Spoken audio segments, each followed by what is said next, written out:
시청자 여러분 안녕하십니까. 지금부터 전옥현의 안보정론을 시작하겠습니다. 시청자 여러분들께서 제 방송에 앞서서 빨간색 구독 버튼이 켜져 계신 분들은 제 방송은 일체 경비 지원을 받지 않습니다.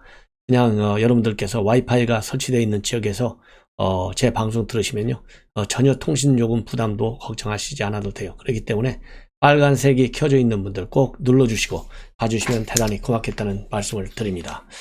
오늘 이 시간에 첫 번째 뉴스는요, 우리 국내에서도 지금 2분기 중에 약 600만 명 물량을 공급받기로 한 백신이 있는데 바로 이 존슨앤존슨에서 만든 얀센 백신입니다. 존슨앤존슨의 자회사가 만든 백신인데요, 이 백신 지금 현재 미국 내에서 일단 이 중단 결정이 내려졌습니다. 미국의 식품의약국 질병통제예방센터가 13일 제약사인 존슨앤존슨 이 자회사가 개발한 얀센이 개발한 백신 즉시 중단을 권고했는데 그 이유는 혈전 사례가 보고됐기 때문입니다. 그래서 4월 12일까지 백신 접촉자 6명에서 이런 혈전 사례 보고가 있어요.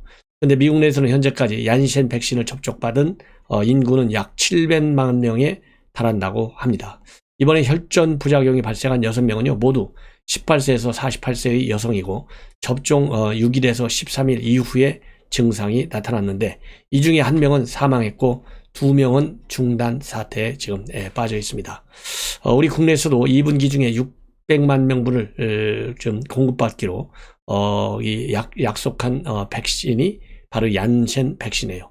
이 얀센 백신은 다른 제약 백신과 달리 한 번만 맞아도 되고요, 극저온 유통, 보관이 필요하지 않다는 때문에 기대를 모았던 이 백신인데 미국 내에서 이 결과, 이 심층 분석 빨리 나오게 되기를 기다릴 수밖에 없는 상황이다라는 말씀을 드립니다.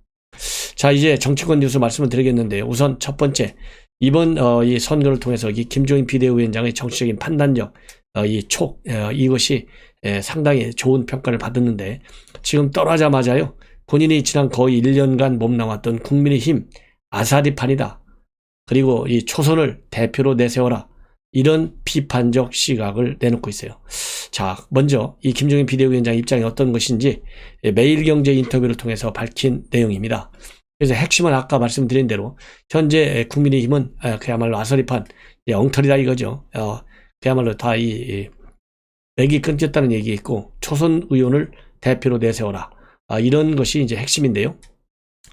누가 당 대표가 되는 게 낫다라고 보냐, 이런 질문에 대해서 차라리 아주 새로운 모습을 보여주려면 초선 의원을 내세우는 것도 한 방법이다. 그러면서 예전에 토니 블레어라든가 데이빗 캐머런 영국 총리와 같은 모델이다, 이렇게 해서 상당히 구체적으로 얘기했어요. 그러면 현재 초선 중에서는 말이죠, 이 제일 당 대표 많이 거론되는 사람이 김웅 의원입니다. 검사 출신이죠. 김웅 의원이 이제 초선 가운데서 SNS 활동도 많이 하죠. 그리고 뭐 여러분들 아시다시피 지난 1년 내내 검찰발 뉴스가 대한민국 정치권의 최고 뜨거운 핫 뉴스였어요. 그렇기 때문에 그동안에 이제 검사로서 쭉 일을 해왔기 때문에 아무래도 누구보다도 검찰 내부를 잘 알기 때문에도 이런 것도 영향을 줘서 이 언론과의 접촉 면이 가장 많은 의원 중에 초선 중에서는 한 명이 바로 김웅입니다. 그래서 김웅은 이 계파를 굳이 따지자면 유승민 계열로 알려지고 있어요. 유승민 계열. 그래서 유승민 계열이 현재 그동안에 친박 없어졌죠. 친이 없어졌죠. 황교안 대표 계열 없어졌죠. 그러다 보니까 남아있는 것이 유승민 계열이다. 그래서 유승민 계열이 지금 현재 당 대표 선거에 있어서 가장 큰 영향력을 행사할 수 있는 것이 아니냐. 그 다음으로 영향력을 행사할 수 있는 것은 초선들이 102명 중에 50여 명이 되기 때문에 초선 의원들의 입김이 굉장히 세다는 것이죠. 그렇다 본다면 김웅의 경우에는 초선의 절대적 지지를 받을 수 있는 유리한 입장에 있고 또 유승민 계열의 지지를 받을 수 있기 때문에 사실상 어떻게 보면요, 이 김종민 비대위원장의 이러한 매일경제 인터뷰가 사실 김웅 의원한테 상당한 힘을 실어주는 의도가 잠겨 있는 것이 아니냐, 이렇게 합리적으로 추론해 볼 수 있는 이 매우 중요한 입장이다. 그 다음에는 이제 국민의힘에 대해서 상당히 혹평을 하고 있어요. 과연 이것은 윤리적으로 볼 때 지나치게 정치적으로만 해석할 필요가 없어요. 왜냐하면 정치인이 정치적인 멘트를 할 때 그 정치적으로 해석할 수 있는데 이 대한민국 특히 이 인정이라는 것이 굉장히 중요한 뭐 정치라든 어디서 하든 이 필수 불가하는 측면의 하나예요. 논평 같은 거 할 적에도. 그런데 본인이 떠나자마자 국민의힘을 이렇게까지 혹평하는 것이 과연 정치인 김종인으로서가 아니라 이 그야말로 자연인 김종인으로서 그리고 이 사회 성숙한 이제 80을 넘겼지 않습니까? 배현진 의원도 그랬잖아요. 이제 90을 내다보고 있는 노정객이 과연 아들딸보다도 더 나이 차이가 많은 안철수한테 저렇게까지 혹평하는 것이 맞느냐 비판을 했는데 이 대목도 비슷한 비판의 각을 세울 수 있을 것 같습니다. 의원들이 정강 정책에 따라서 입법 활동하는 것도 전혀 안 보인다. 그러니 국민이 저당이 진짜 변했냐라는 말을 한다. 이런 식으로 끌고 가서는 국민의힘으로 대선을 해볼 도리가 없다. 이렇게 혹평을 했는데 마치 본인이 떠나니까 대선 망하는 거다. 대선을 안 망하려면 나를 불러라. 이런 메시지가 담겨 있는 것이 아니냐라는 해석도 가능한 부분입니다. 그리고 윤석열 총장과 관련해서도요. 국민의힘에는 안 갈 것 같다. 딱 단정적으로 얘기했어요. 이것은 이 윤석열 전 총장과 이 물밑 메시지를 통해서 한 것인지 아니면 본인의 촉으로 한 것인지 참 궁금할 수도 있는데요. 이렇게 국민의힘에 안 간다는 얘기는 앞에서 얘기한 대로 국민의힘 대선 가능성이 없다는 거하고 국민의힘에 안 간다는 얘기하고는 국민의힘을 완전히 고립 정치권에서 소외시켜가지고 김종인이가 아니면 아무것도 안 돼.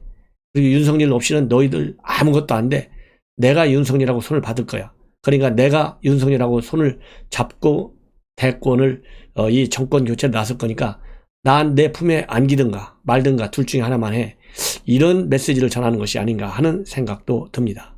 그리고 지금 현재 국민의힘 일단 당권 다툼이 벌어졌다기보다도 아직은 다툼까지는 아니죠. 아니 출마하는 사람이 많다는 것이 어떻게 다툼으로 벌어진다고 볼 수 있겠어요? 그런데 이것이 엄청난 다툼으로 벌어진 것으로 보고 있어요.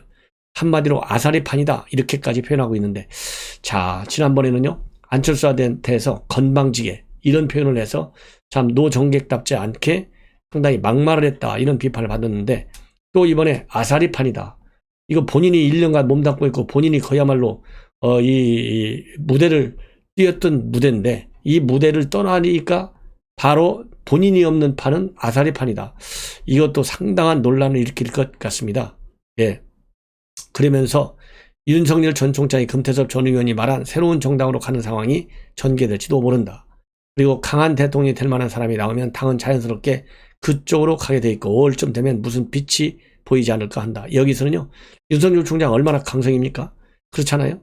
강성이 아니고서는 추미애 그 시달릴 사표내고 나가지 1년 내내 버텼겠어요? 강성이니까 지금 나와서 나름대로 이런저런 메시지를 우리 국민들한테 전달하고 있는 거 아니에요? 그러니까 이건 윤석열을 당연히 얘기하는 것인데 5월쯤 빛이 보인다. 별의 순간을 이제 보일 것 잡는 거 아니냐 이런 얘기를 하는 것 같아요. 그리고 또 국민의힘에 본인은 절대 안 간다. 이렇게 못을 받고 있어요. 그러면서 더 이상 애정이 없다. 국민의힘에는 절대로 안 갈 거다. 예. 그러면서 그 이유 중에 하나는 지난 재보선 이전에 국민의힘 중진 의원들과의 회의에서 받은 실망감이 상당히 크다 얘기하고 있는데요. 실망감이 크면 비대위원장 할 때 당신들 그렇게 하면 나만 실망하는 게 아니라 우리 국민들 실망해서 너희들 쓸 땅이 없다. 그러니 그런 실망감은 갖지 않도록 이 발표에 그리고 의견 이 표현에 신중을 기하는 것이 좋겠다. 이렇게 따끔하게 교육을 시키는 것이 더 낫지 않았을까. 이런 걸 가지고 언론에까지 애정이 없다. 그러면 지금 애정이 없으면 상임 고문 자리 주호영 대표가 제안했잖아요. 그러면 여기에 대해서 구체적으로 안 간다라는 얘기를 포함하고 있는 것인지 작년 비대위원장 모실 때도 국민의힘에서 모실 때도 절대 안 간다놓고 계속 얘기하다가 막판에 갔잖아요. 이것이 본인의 정치적 주가를 올리기 위한 계산적 행동인지 아니면 진짜로 끝까지 어떤 경우에도 안 갈 것인지를 얘기하는지 참 이해가 잘 안 갑니다. 그 다음에 안철수 대표에 대해서도 아주 이 불편한 심기 그대로 드러내고 있습니다. 명색이 선대위원장인데 금태섭 전 의원도 입은 국민의힘 당 점퍼를 한 번도 입지 않은 사람이 안철수다. 이렇게 직격탄을 가하고 있고요. 그리고 내년 대선을 위한 자기 홍보에 불과할 뿐이다. 이렇게 폄하하고 있습니다. 자, 이 정도가 되면 제가 여러분께 논평해 드린 말씀은 지금 많은 국민들이 생각할 수 있는 그런 국민의 평균적 눈높이에서 해석할 수 있는 방향, 그야말로 이 낮은 수위의 평가에서부터 높은 수위의 평가에 이르기까지 한번 해봤습니다. 여러분들이 얼마만큼 공감을 하시는지 한번 보겠습니다. 이제는 윤석열 총장 입장을 얘기하겠습니다. 지금 말씀을 드린 대로 지금 김종인 비대위원장의 정치권 복귀, 이것은요 윤 총장과 직결돼 있어요. 만약에 윤석열 총장이 나오지 않겠다, 최종적으로 이렇게 그럴 가능성은 제가 보기에는 거의 없는데, 하면 그리고 윤석열 총장이 김종인 비대위원장과는 손을 잡지 않겠다라고 한다면 이 김종인 비대위원장의 정치적 이 카드도 사실상 빛을 발한다. 저는 그렇게 봅니다. 그래서 윤 총장과 김종인 비대위원장은 완전히 한 배를 타고 있어요. 자, 그런데 오늘 JTBC에서 입장을 밝혔습니다. 윤석열 총장 방금 전에 전화 인터뷰를 했는데요. 내가 어떻게 할지 정리가 돼야 정치권 인사를 만날 수 있다, 이런 식으로 얘기했어요. 특히 여야 모두 지금 당내 개혁이나 구조 변화를 모색하는 상황이 아니냐, 내가 정치권 인사와 만나게 되면 밥만 먹고 헤어질 수 없는 것 아니냐, 이렇게 입장을 밝혔습니다. 아주 옳은 얘기고 원론적인 얘기고 기본적인 얘기죠. 그래서 이 정치권 진입 가능성이 어떤 때보다도 지금 현재 상당히 커지고 있고 거의 기정사실화 됐다고 볼 수밖에 없는 상황이잖아요. 이미 이종찬 원장 만났죠. 이종찬 원장은 정치를 그냥 하신 분이 아니라 그야말로 본인이 정당도 만들고 본인이 대권 후보로 뛰려고도 했고, 이러한 아주 다양한, 그리고 공직자 출신이고 말이죠. 이런 측면에서 윤석열 총장과 공통점이 많아요. 그래서 제가 보기에는 이종찬 원장을 만난 것이 결국 정치권 진입 완전히 결정된 것이다 라고 봅니다. 결정된 1차니 이종찬 원장을 만난 것이고요. 정치권 진입 본격적으로 해야 되느냐 말아야 되느냐 시험을 본 사람은 김영석 연세대 명예교수예요. 왜냐하면 맨 먼저 만난 사람이 김영석 교수고, 두 번째 만난 사람이 본인의 친구 이종찬 원장의 아들이고, 세 번째 만난 사람이 이종찬 원장이고, 그 다음에 최근에 11일 날 만난 사람이 교수예요. 노동 전문가 교수. 이렇게 해서 정치권 진입 한 발씩 띄우고 있고, 이종찬 원장을 계기로 해서 1탄, 그 다음에 이 교수, 노동 전문 교수가 2탄이라고 저는 생각합니다. 자, 그래서 이렇게 이 당에 여러 가지 지금 현재 당 내분이 있다, 이런 것이죠. 당내 개혁. 지금 재보선 이후 참패한 데는 참패한 대로, 또 성공한 데는 성공한 대로의 이런 내부 논란이 많은데, 이럴 때 내가 어떻게 정치인들을 함부로 만날 수 있겠느냐, 이렇게 얘기를 하고 있는 건데요. 지극히 옳은 얘기라고 저는 봅니다.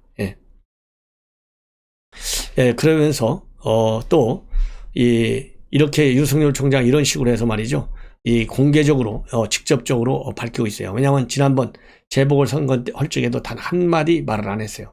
근데 오늘 JTBC를 통해서 이 얘기를 한 걸 보면, 이제 당의 내분 사태라고 보면 내분 사태, 아니면 당 개혁과 관련된 이 의견 내부 이 공방이 자체적으로 끝나게 되면 자연스럽게 정치인도 만나고 어느 정당에 가서 어떻게 본인이 꿈을 펼지를 이제 밝히겠다, 이런 입장을 밝힌 것이 아닌가 하는 생각이 듭니다.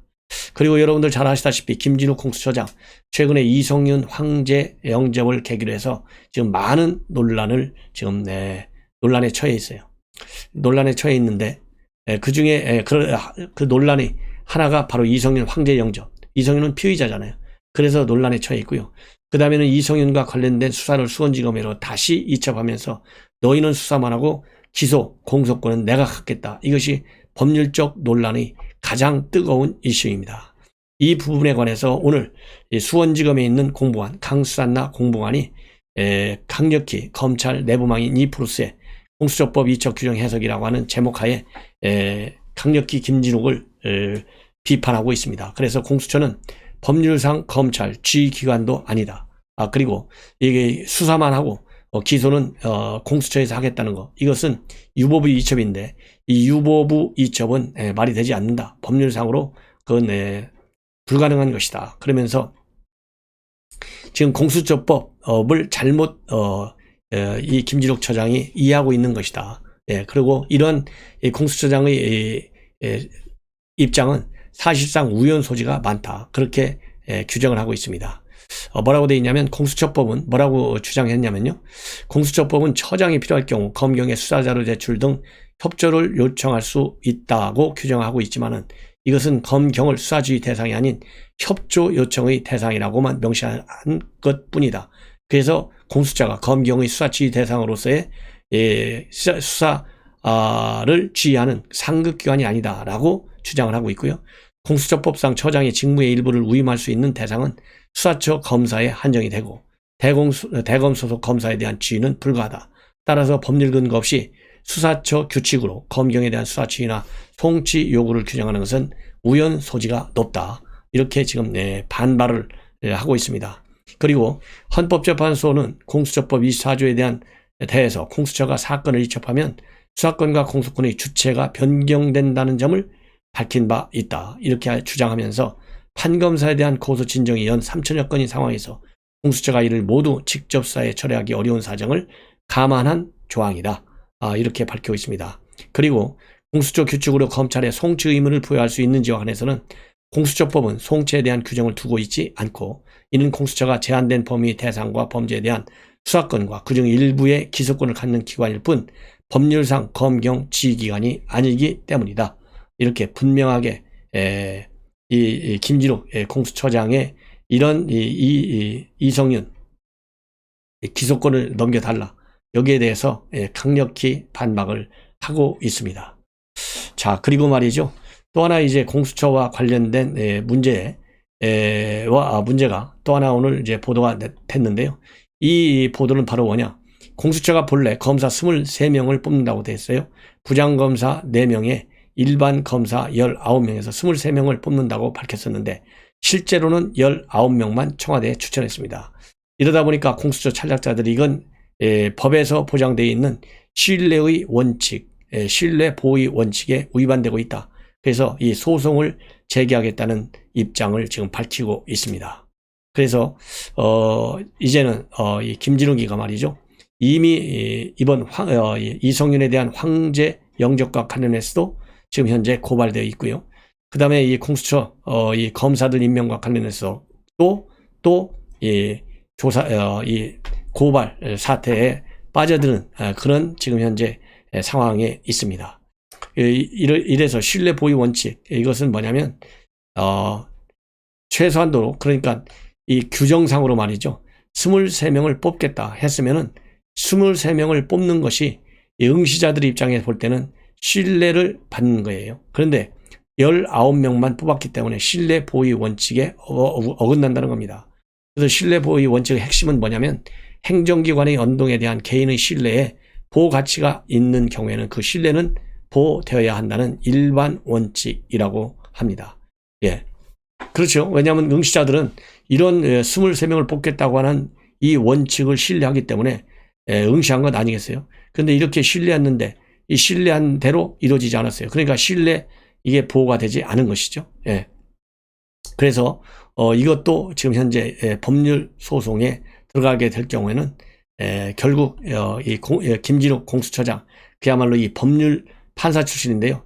이 식견이 얕거나 아니면은 리더십이 없거나 둘 중에 하나일 것이다 라는 말씀을 제가 드릴 수 있습니다.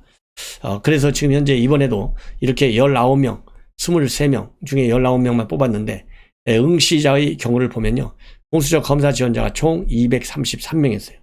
그렇기 때문에 각각 10대 1의 경쟁력을 꿇고 부장검사 40명, 평검사 193명이니까 서류 전형을 통과했는데 서류 전형 면접에 참여한 사람이 총 209명이라고 합니다. 그러니까 정원을 엄청나게 넘겼어요. 그럼에도 불구하고 특별한 설명이 없이 어떤 기준으로 어떻게 면접까지는 합격을 시켰고 최종적으로 탈락을 시킨 것을 19명만 뽑은 건지 설명도 없다는 겁니다. 그래서 과연 객관적인 능력만 살핀 건지 상당히 의심이 간다는 것이죠. 예.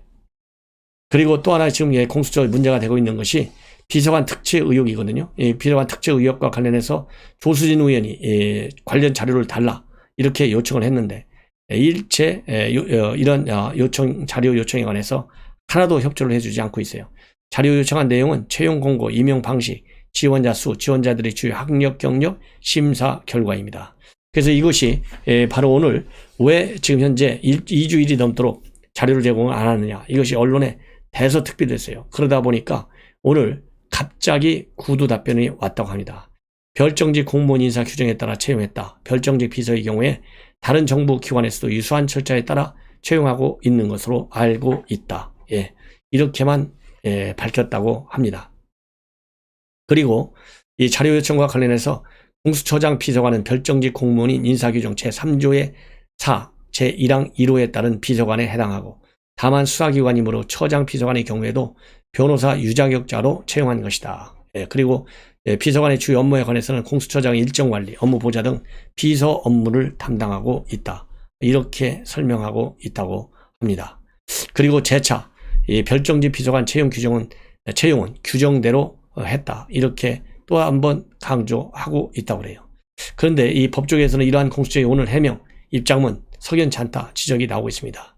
이 법무부에 근무했던 한 검찰 간부는 법무장관 정책보좌관이나 다른 기관장들 비서관이 별도 경쟁 채용 없이 특별 채용되는 경우는 있지만 이 경우는 대부분 국회나 유관부서에서 상당한 경력을 쌓은 경우라는 것이죠. 그런데 공수처장이 어떤 기준으로 비서관을 발탁했는지 민주당 정치인 자제라서 뽑은 것은 아닌지 기준을 발표하는 것 아니냐. 이렇게 지금 비판이 나오고 있고요. 그리고 이 김진욱 공수처장이 과거 근무했던 법무법인 로펌 인연으로 인해서 비서관을 발탁한 것이 아니냐라는 의혹도 나오고 있다고 합니다. 왜냐하면 이 국회 오늘 접수한 답변서에 따르면요. 이 비서관은 지난해 4월 변호사 시험에 합격한 이후에 법무법인 소속으로 일을 했는데 이 법무법인은 이 김진욱 처장이 과거 근무했던 로펌 김앤장 출신들이 주축이 돼 설립한 그런 로펌으로 알려져 있습니다. 그래서 이렇게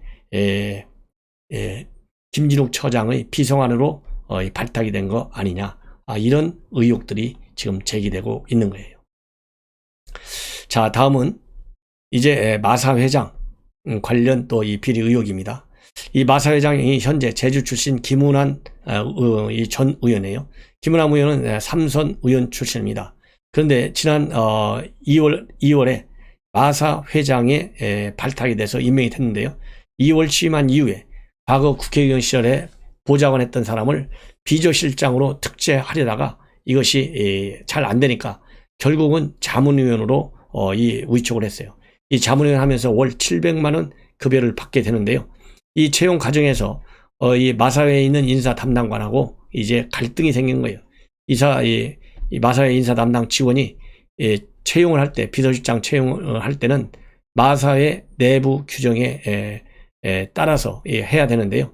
마사회 내부 규정에 따라서 비서실 직원을 뽑기는 뽑지만은 작년 말에 국민권익위에서 채용 비리가 우려가 있다. 그러면서 금년 6월까지는 이 내규를 개선하라 권고를 내는 거예요. 그러니까 마사회 내부 규정에 회장이 비서실 직원을 뽑을 수로 되어 있지만은 이 규정이 잘못됐으니 채용 비리 의혹이 있으니 이거는 적용하지 말고 금년 6월까지 내규를 개선하라 이렇게 권고가 있었으니까 당연히 회장이 직접 비서실 직원을 뽑을 수 없다라고 판단을 내릴 수밖에 없지 않습니까? 이렇게 되니까 이 김은환 마사 회장이 아주 막말을 한 것으로 이 녹취록이 공개됐습니다. 이 XX야 내가 12년 국회의원을 그냥 한 줄 알아? 이 자식아 정부 지침이든 나발이든 이 XX야 법적 근거는 이 자식아 저 마사회법이 우선이지 XX야 내가 책임질 일이지 CX 네가 방해할 일은 아니잖아 천하의 나쁜 놈의 XX야 이렇게까지 했고요. 이 녹취록이 방송사에 의해서 공개됐어요. 그런데 이 김은환 마사 회장은요. 과거 19대 국회 후반기에 마사회를 피감기관으로 하는 농림축산식품해양위 위원장을 맡은 바 있고요. 인사 담당 마사회 직원이 이렇게 되니까 열받잖아요. 그러니까 마사회 상급기관인 농식품부의 의견을 물었는데 역시 특채하지 말라는 답을 받은 것으로 그렇게 알려지고 있습니다. 이런 내용 그러니까 이 권익위 내용 그 다음에 농식품부 의견까지 다 보고했는데도 김은환 회장이 욕설을 퍼부은 것으로 알려지고 있고요. 여기에 대해서 김 회장 측은 부적절한 언행에 있어서는 당사자에게 사과했다. 이렇게 입장을 밝히고 있다고 합니다. 자, 이제 마지막으로 하나만 더 여러분께 보도해 드리면요. 오늘 신임 해병대 사령관의 김태성 이 해군 중장이 임명이 됐어요. 근데 이 해병대 중장은 상당히 이색적인 경력을 가지고 있습니다. 해사 42기 수석 졸업생인데도 불구하고 통상적으로 해군에 가는데 해병대를 택해서 간 아주 드문 사례라고 해요. 그래서 해사 42기 수석 졸업생으로 대통령상을 받았고요. 1966년 대전에서 출생을 해서 대전 대신군을 거쳐서 해사를 졸업한 것으로 그렇게 되어 있고, 그동안에 제1해병사단장, 해병사령부, 해병대 사령부 참모장, 해병대 사령부 전략기획실장, 제6해병여단장 직을 역임해서 작전 분야의 전문가로 뽑히고 있고요. 이 해병지휘참모대학을 수록해서 영어 구사 능력도 뛰어난 그런 사령관으로 알려져 있어요. 그리고 국방부가 지난번에 사령관 지명 당시에 뭐라고 평가했느냐면 전략적 식견과 연합 합동작전 역량을 두루 갖췄다. 정책 마인드와 군사적 감각이 뛰어나며 선후배 장교들에게 신망이 두터운 장군이다. 조직을 안정감 있게 관리할 수 있는 능력을 겸비하고 해병대 사령관으로 선발됐다. 이렇게 입장을 발표했는데요. 오늘 취임식을 가졌고 또 국방부 청사에서 기자실을 찾아서 입장을 발표했습니다. 뭐라고 발표했느냐? 매우 중요해요. 안보적으로 위중한 시기다. 그리고 막강한 해병대를 만들겠다. 우리나라에서 언제 어디서 무슨 일이 일어나더라도 현장에서 존경할 수 있는 막강한 해병대를 만들겠다라고 강한 뭐라고 그럴까요? 입장을 발표했어요. 즉 해병대 그야말로 얼마나 대한민국 지키는 그 일선 정예 부대가 해병대 아니겠습니까? 이런 해병대 사령관이 언제 어디서 어떠한 상황에서도 신속 투입해 현장에서 상황을 조기에 종결하는 진정한 국가 전략 기동부대로서의 능력을 갖추겠다라고 밝힌 점 상당히 우리 국민들이 듬직하게 느낄 것입니다. 그래서 제가 소개해 드리는 것이고요. 이 중점 추진 과제로 확고한 작전 대비 태세를 유지하고 전투 임무 위주의 실전적 교육 훈련을 정착시키며 또 인권 보장과 안전 문화를 확립, 또 한국형 공지 기동 부대 역량을 강화하겠다. 이런 결심을, 이런 목표를 언론을 통해서 발표했습니다. 그래서 이 해병대 사령관이 그야말로 성공적으로, 그리고 오늘 우리 국민에게 밝힌 대로 특히 해병대, 김정은이 국지전할 때 해병대가 강력히 억제해야 된다는 생각도 드는 거 아니겠어요? 그래서 오늘 국민에게 공표한 대로 강한 현장 종결을 차원한다. 그러니까 북한의 도발이 있으면 정무적인 판단을 받기 위해서 장관과 그리고 청와대까지 지침 내릴 때까지 기다리지 않고 일단 도발에 상응하는 강력한 응징을 하겠다는 결심을 표현한 거거든요. 이러한 결심 꼭 실제적으로 지켜줄 수 있도록 노력해 주기를 당부합니다. 이상으로 오늘 저녁 밤 뉴스를 마치고 또 내일 아침에 좋은 뉴스로 여러분들께 인사드리도록 하겠습니다. 편안히 주무십시오.